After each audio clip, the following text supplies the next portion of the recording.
Hello everyone, I am Sunita Yadav, your science teacher. In today's class, we discuss chapter number 15, the natural phenomena. In today's class, we discuss the topic 15.3, type of charges and their interaction. कि charges जो हैं वो किस type के होते हैं और उनमें आपस में इंटरेक्शन किस तरीके से होता है।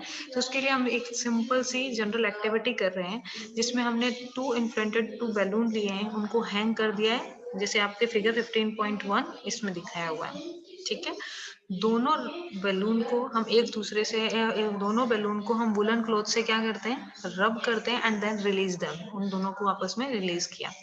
तो दोनों बैलून को जब हम सेम क्लॉथ से रब करते हैं तो दोनों सेम चार्ज एक्वायर कर लेते हैं। ठीक है, तो हम क्या ऑब्जर्व करते हैं कि जब पहले हमने उनको हैंग किया था तो वो एक दूसरे के बहुत पास में होते हैं, लेकिन जब हमने दोनों को सेपरेटली वुलन क्लॉथ से क्या किया, रब किया, देन आफ्टर हम ऑब्जर्व करते हैं कि दोनों बैलून एक दूसरे को क्या कर रहे हैं, रिपेल कर रहे हैं। तो ये एक दूसरे को रिपेल किस लिए कर रहे हैं, क्या चार्ज आ गया, क्या सेम चार्ज आया, क्या डिफरेंट चार्ज आया। देखिए हमने देखा पढ़ा हुआ है कि जब सेम चार्जेस होते हैं यानी पॉजिटिव पॉजिटिव या नेगेटिव नेगेटिव चार्ज, जब पॉजिटिव पॉजिटिव चार्ज एक दूसरे से अट्रैक्ट होते हैं, एक दूसरे के पास में आते हैं तो वो एक दूसरे को रिपेल करते हैं, और नेगेटिव नेगेटिव चार्ज एक दूसरे के पास में आते हैं तब भी वो एक दूसरे को रिपेल करते हैं। दैट मीन्स क्या हुआ, सेम चार्जेस क्या करेंगे, एक दूसरे को रिपेल करते हैं। अगर अपोजिट चार्ज होते हैं तो वो एक दूसरे को अट्रैक्ट करते हैं। तो यहाँ पर क्या हुआ कि जो ये बैलून है उनको हमने सेम क्लॉथ से रब किया, सेम क्लॉथ से जब हम उनको इसको रब किया तो उसमें सेम चार्ज आया। दैट्स वाई ये जो एक दूसरे को क्या, दैट्स वाई बैलून क्या करते हैं,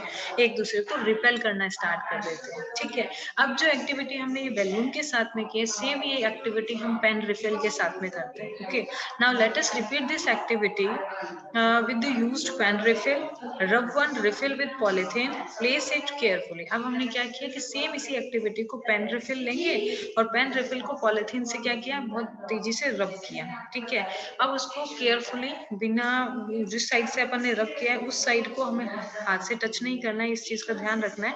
तो उस साइड को हम क्या करेंगे, ग्लास टम्बलर पर, ग्लास टम्बलर में प्लेस कर देंगे using the tumbler of a stand, as a stand उसको यूज करेंगे।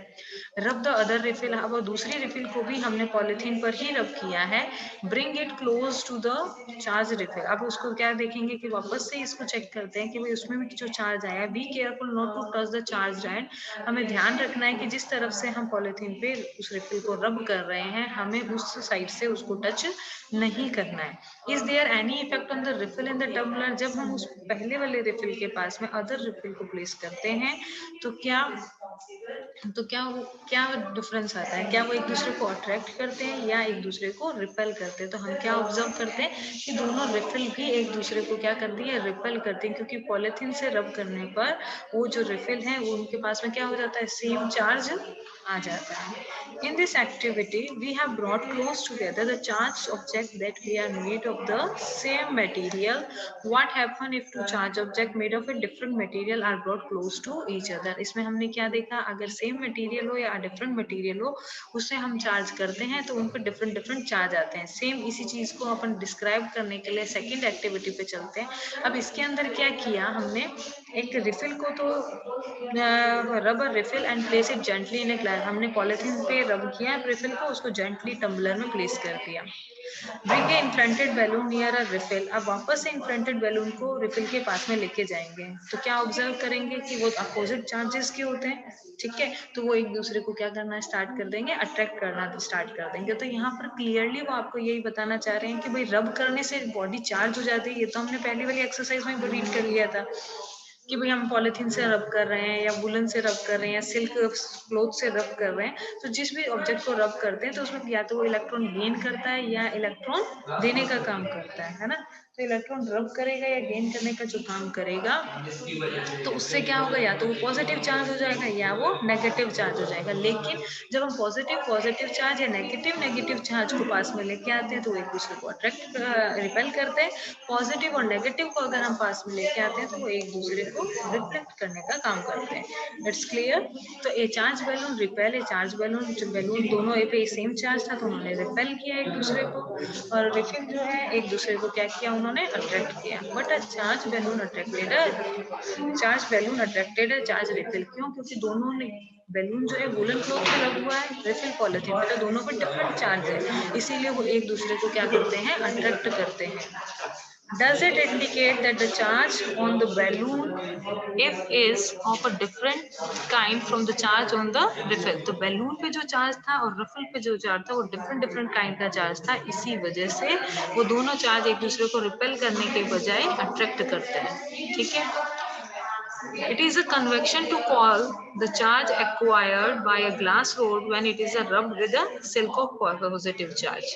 तो ये देखिए इसमें क्या हो रहा है कि अगर ऐसा माना जा रहा है कि ऐसा कन्वेक्शन है कि भाई जब ग्लास रोड होती है ना, एक कांच की बनी हुई जो रोड है, उसको अगर सिल्क क्लॉथ से पर अब अगर अपन रब कर देते हैं तो पॉजिटिव चार्ज आ जाता है।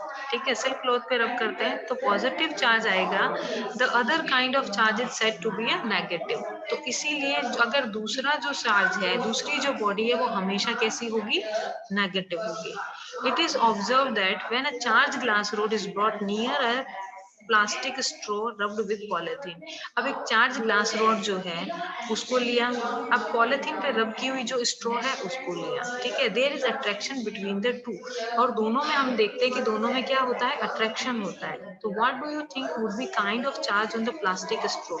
आपको क्या फील हो रहा है, मतलब अब आप क्या बता सकते हो कि प्लास्टिक स्ट्रॉ पे कौन सा चार्ज है? जब हमें पता है कि सिल्क पर रब करते हैं तो ग्लास रोड पर कौन सा चार्ज होता है, पॉजिटिव चार्ज होता है। सेकंड चीज हमने क्या कह दी कि जो प्लास्टिक की जो स्ट्रॉ है पॉलिथीन से रब करी है, फिर भी वो उससे क्या हो रही है, ग्लास रोड पर अट्रैक्ट हो रही है। ठीक है, तो जब वो प्लास्टिक रोड पर अट्रैक्ट हो रही है तो हम बता सकते हैं ना कि ग्लास रोड तो पॉजिटिव था, दैट मीन्स प्लास्टिक स्ट्रॉ कैसे है, चार्ज है, नेगेटिव चार्ज है।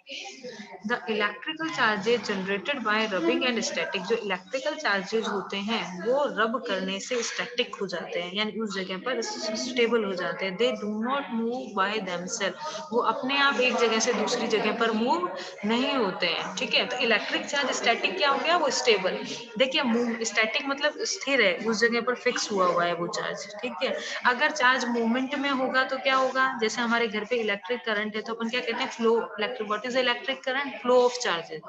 Electric current is flow of charges होता है। अगर इलेक्ट्रिक करंट जो है एक जगह पर चार्जेस जो है स्टेबल है यानी स्टैटिक है, तो वहां पर कौन सा चार्ज हो जाता है, इलेक्ट्रिक चार्ज हो जाता है।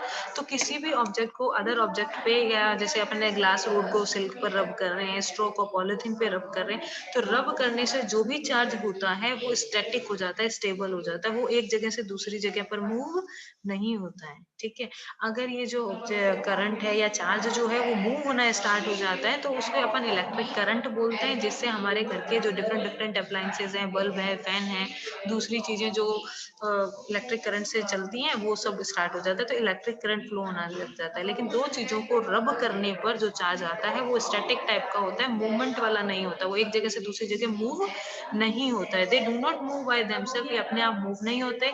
व्हेन चार्जेस मूव, लेकिन जब चार्ज मूव होते हैं, they constitute an electric current, उसको अपन किसमें इंक्लूड करते हैं, इलेक्ट्रिक करंट में। You have been reading about electric current, आपने इलेक्ट्रिक करंट में 6th क्लास में भी रीड किया है कि द फ्लो ऑफ चार्जेस क्या होता है, इलेक्ट्रिक करंट होता है। The current in a circuit which make a bulb glow, जिसका जो करंट है सर्किट के अंदर उसके कारण क्या होता है, बल्ब ग्लो होने लग जाता है, हमने 6th में रीड किया है। और हमने अभी इलेक्ट्रिक करंट भी चैप्टर रीड कर लिया है 14 वाला। और the current that make a wire hot, जिसकी वजह से जो वायर है वो गर्म होता है, is nothing but a motion of charges. किसी भी वायर के अंदर अगर करंट फ्लो हो रहा है और वो वायर हॉट हो रहा है तो ये सिर्फ और सिर्फ किसके कारण हो रहा है बेटा, क्योंकि उसके अंदर चार्जेस का क्या हो रहा है, मोशन हो रहा है। ठीक है, next point is transfer of charges. Yes class, transfer of charge activity 15.4, take an empty jam bottle. हम एक खाली जैम बॉटल लेंगे, देखिए प्रैक्टिकल इस तरीके से थोड़ा आपको क्लियर हो जाएगा। ठीक है, ठीक है, एम्प्टी जैम बॉटल, हम जैम बॉटल लेंगे, take a piece of cardboard slightly bigger in size, उससे थोड़ा सा ऊपर की तरफ हम एक कार्डबोर्ड ले लेंगे, उसको जो उसके साइज माउथ साइज से थोड़ा सा बड़ा हो तो उसको उस पे प्लेस कर देंगे। अब उसमें एक होल बनाकर सो दैट मेटल में पेपर क्लिप, जो मेटल की पेपर क्लिप आती है ना उसको लिया और उसको इस तरीके से मोड़कर हमने इस तरीके से उसको फिक्स कर दिया। ठीक है, तो हमने मेटल की पेपर क्लिप ली है जो उसको इंसर्ट किया है। Open out the paper clip as shown in figure 15.4, जैसा 15.4 में बताया हुआ उसको वैसे अरेंज करना है। Cut two strips of aluminium foil. जो एल्यूमिनियम फॉइल है उसकी 2 स्ट्रिप अपने को कट करनी है। उसकी जो लेंथ है वो कितनी होनी चाहिए, 4 सेंटीमीटर, और विड्थ कितनी होनी चाहिए, 1 सेंटीमीटर। तो ये आपको यहाँ पर देखो, ये इस जगह पर ये first one and second one, ये दो एल्यूमिनियम फॉइल्स हैं, ठीक है, जिनको आपस में जो जितने कितनी लेंथ है इनकी, 4 सेंटीमीटर लेंथ है, 1 सेंटीमीटर इनकी विड्थ है। तो इस इतना कट करके उनको इस तरीके से प्लेस कर दिया। Hang them on the paper clip as shown, जैसे पेपर क्लिप पर उनको फिक्स किया हुआ है उस तरीके से हमने इन दोनों एल्यूमिनियम फॉइल की चीजों को फिक्स कर दिया, ठीक है। Insert the paper clip in the cardboard lid so that it perpendicular to it। अब एक दूसरे के ये परपेंडिकुलर बिल्कुल आमने सामने हो गई पेपर, जो एल्यूमिनियम फॉइल की जो स्ट्रिप्स हैं वो। Charge a refill and touch it. अब रिफिल को कैसे चार्ज करेंगे, हम पॉलिथीन पर रब करेंगे रिफिल को, और इस पेपर क्लिप से, ये देखिए पेपर क्लिप ये है, इससे इसको क्या किया, टच किया, ठीक है। तो अब हमने चार्ज कर लिया। रिफिल को कैसे चार्ज करेंगे, किसी भी चीज को रब करते हैं एक दूसरे से, पॉलिथीन पे या वुलन पे उसको रब किया और इस पेपर क्लिप पर टच करवाया with the other paper clip. Observe what happen, क्या होगा, is there any effect on the foil strip. हम ऑब्जर्व करेंगे कि जो फॉइल स्ट्रिप्स हैं, do they repel each other, एक दूसरे को क्या करना स्टार्ट कर देती हैं, रिपेल करना स्टार्ट कर देती हैं, अट्रैक्ट और अट्रैक्ट ईच अदर, या अट्रैक्ट करना स्टार्ट करेंगे।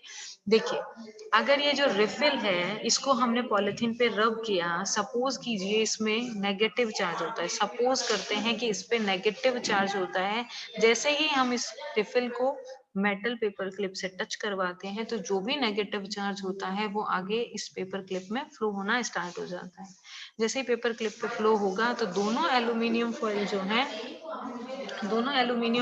है वो क्या होगी, ये दोनों पे नेगेटिव चार्ज, इस एल्यूमिनियम फॉइल पे भी नेगेटिव चार्ज और दूसरी वाली एल्यूमिनियम फॉइल पे भी नेगेटिव चार्ज आएगा, क्योंकि चार्ज तो ऊपर से ही ट्रांसफर हो रहा है, और कौन सा चार्ज ट्रांसफर कर रहे हैं अपन, नेगेटिव चार्ज ट्रांसफर कर रहे हैं। तो जो भी चार्ज रिफिल से ट्रांसफर हुआ पेपर क्लिप में, पेपर क्लिप से ट्रांसफर हुआ एल्यूमिनियम फॉइल में, तो दोनों एल्यूमिनियम फॉइल में कौन सा चार्ज हुआ, नेगेटिव चार्ज आ गया। तो वो एक दूसरे को बताएं कि रिपेल करेगी या अट्रैक्ट। तो हमें पता है कि अपो जो सेम चार्ज होते हैं वो एक दूसरे को क्या करते हैं, रिपेल करते हैं। तो इसी वजह से हम कह रहे हैं कि दोनों जो एल्यूमिनियम फॉइल्स हैं वो एक दूसरे को क्या करती हैं, रिपेल करना स्टार्ट कर देती हैं, और अट्रैक्ट ईच अदर, तो हम अट्रैक्ट नहीं करेंगे, वो एक दूसरे को क्या करेंगे, रिपेल, क्योंकि सेम चार्ज ही पेपर क्लिप में ट्रांसफर होगा और पेपर क्लिप से सेम चार्ज एल्यूमिनियम फॉइल की स्ट्रिप्स में ट्रांसफर होगा। Now touch other charge body with the end of the paper clip. अब क्या करें कि दूसरी चार्ज बॉडी को इस पेपर क्लिप से टच करें। Do foil strip behave in the same way in all cases, yes, वो सेम बिहेव ही करेंगी। अगर हम दूसरी चीज को, मान लीजिए कि हम ग्लास रोड को सिल्क से रब करके इससे टच करवाते हैं, तो भी क्या होगा, पेपर क्लिप से चार्ज तो सेम ही जाएगा, पॉजिटिव चार्ज ट्रांसफर होगा, तब भी ये सेम ही चीज करेंगे, एक दूसरे को क्या करेंगे, रिपेल करना स्टार्ट कर देंगे, ठीक है। Same way, can this apparatus be use to detect whether a body is charge और नॉट। ये सिर्फ ये जो apparatus है ये हमें ये बताता है कि किसी भी बॉडी को अगर सपोज करते हैं कि ये जो रिफिल है ये चार्ज नहीं है और इसको हम पेपर क्लिप से टच करवाते हैं, तो क्या ये एक दूसरे को रिपेल करेंगे, जो एल्यूमिनियम स्ट्रिप है, नहीं करेंगे, क्योंकि कोई चार्ज ट्रांसफर ही नहीं हुआ इनमें। अगर चार्ज बॉडी है, may be glass rod use करते हैं या हम रिफिल यूज कर रहे हैं, टच कर रहे हैं, तो वो एक दूसरे को रिपेल करना स्टार्ट कर देती हैं अगर चार्ज होंगे तो, ठीक है ना।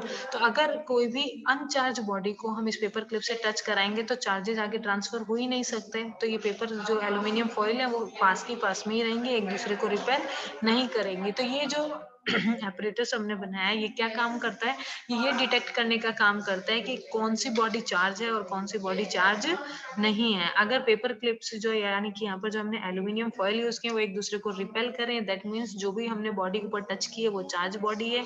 और अगर हम वहां पर कोई दूसरी चीज, अनचार्ज कोई भी सब्सटेंस या ऑब्जेक्ट को टच करते हैं यहाँ पर और वो एक दूसरे को रिपेल नहीं करते, दैट मीन्स वो जो ऑब्जेक्ट है वो चार्ज बॉडी नहीं है। तो इसे बोलते हैं, इस पूरे apparatus को इलेक्ट्रोस्कोप बोला जाता है। The aluminium foil strip receive the same charge from the charge refill through the paper clip. जो एल्यूमिनियम फॉइल होती हैं वो सेम चार्ज जो रिफिल के अंदर है वो पेपर क्लिप से होते हुए वहां तक पहुंचता है। Remember that metals are good conductor of electricity. Metals जो होते हैं गुड कंडक्टर होते हैं इलेक्ट्रिसिटी के। तो ये जो आपकी पेपर क्लिप थी मेटल की बनी हुई है, तो यहाँ से जो भी चार्ज होगा ये उसको आगे ट्रांसफर कर देते हैं। ठीक है। तो next the strip carrying similar charges, तो स्ट्रिप में कैसा होगा, सेम चार्ज आएगा, इसी वजह से वो एक दूसरे को क्या करती हैं, एल्यूमिनियम फॉइल्स की जो स्ट्रिप्स हैं वो एक दूसरे को रिपेल करती हैं and they become wide open, और वो दूरी पर जाकर खुल जाती हैं। Such a device can be use to test, इस डिवाइस का हम यूज कैसे कर सकते हैं, whether an object is carrying charge और नॉट, कोई भी ऑब्जेक्ट जो है उसने चार्ज लिया हुआ है या नहीं लिया हुआ है। This device is known as a electroscope, इस डिवाइस को हम क्या बोलते हैं, इलेक्ट्रोस्कोप बोलते हैं। Clear? Thus we find the electric charge can be transferred from a charge object to another through a metal conductor. देखिए जब भी इलेक्ट्रिक चार्ज जो होगा वो ट्रांसफर होगा किसी भी चार्ज ऑब्जेक्ट से दूसरी थ्रू, तो वो मेटल कंडक्टर है। तो जो आपने यहाँ पर मेटल की जो पेपर क्लिप ली है वो मेटल की है, वो चार्ज को क्या करती है, आगे की तरफ ट्रांसफर कर देती है। Touch the end of the paper clip gently with hand and you find a change in the foil strip. जैसे ही आप इस पर जो फॉइल स्ट्रिप्स हैं उनको आप हाथ से टच करेंगे, they come back to their original state, आप देखोगे कि वो वापस से अपनी ओरिजिनल स्टेट में आ जाती हैं। क्यों आ जाती हैं, क्योंकि जो एल्यूमिनियम फॉइल में जो चार्ज हुआ है हमारे टच के कारण क्या हो गया, वो चार्ज जो है हमारी बॉडी के अंदर ट्रांसफर हो गया है, तो उनके वापस वो अनचार्ज बॉडी के जैसे ही बिहेव करेंगे, तो इसीलिए वापस वो ओरिजिनल स्टेट में आ जाती हैं। Repeat charging of foil strips and touching the paper clip, वापस से हम इस फॉइल को चार्ज स्ट्रिप को चार्ज करते हैं, टच करते हैं पेपर क्लिप से। Every time you will find the foil strip close as soon as you touch the paper clip with hand, ये वापस रिपेल करती हैं, लेकिन जैसे ही हम हाथ से उसको टच करते हैं वापस ये अपनी ओरिजिनल पोजीशन पे आ जाती हैं। The reason is that foil strip lose charges, जो रीजन है फॉइल स्ट्रिप का हमारे टच करते हैं लूज चार्जेस होने का, to the earth through the body, जो चार्ज है वो हमारी बॉडी से कहाँ चला गया है, अर्थ के अंदर चला गया। We see that the foil strip are discharge, और हम कह देते हैं कि जो फॉइल स्ट्रिप है वो क्या हो गई है, डिस्चार्ज हो गई है। ये बहुत इंपॉर्टेंट है। The process of transferring of charge object to the earth is called earthing, ये वो प्रोसेस है जिसके अंदर जो चार्ज है वो ट्रांसफर हो रहा है चार्ज बॉडी से कहाँ पर, अर्थ में, तो ऐसी प्रोसेस को हम क्या बोलते हैं, अर्थिंग बोलते हैं। देखिए हमने चार्ज फॉइल को टच किया, चार्ज फॉइल से जो भी चार्जेस हैं वो हमारी बॉडी के अंदर ट्रांसफर हुए, और हमारी बॉडी से वो चार्ज कहाँ चला गया, अर्थ के अंदर चला गया, क्योंकि हमारी बॉडी भी किसके जैसे बिहेव करती है, गुड कंडक्टर के जैसे बिहेव करती है। जैसे पेपर क्लिप से क्या हुआ, ऊपर चार्ज था, पेपर क्लिप से वो चार्ज कहाँ ट्रांसफर हो गया, एल्यूमिनियम फॉइल में ट्रांसफर हो गया। ठीक है, सेम वैसे ही जैसे ही हम एल्यूमिनियम फॉइल को टच करते हैं तो वो सेम चार्ज हमारी बॉडी से होते हुए कहाँ चला जाता है, अर्थ के अंदर चला जाता है। तो इस प्रोसेस को हम बोलते हैं earthing. The process of transferring of charge from a charge object to the earth is called earthing.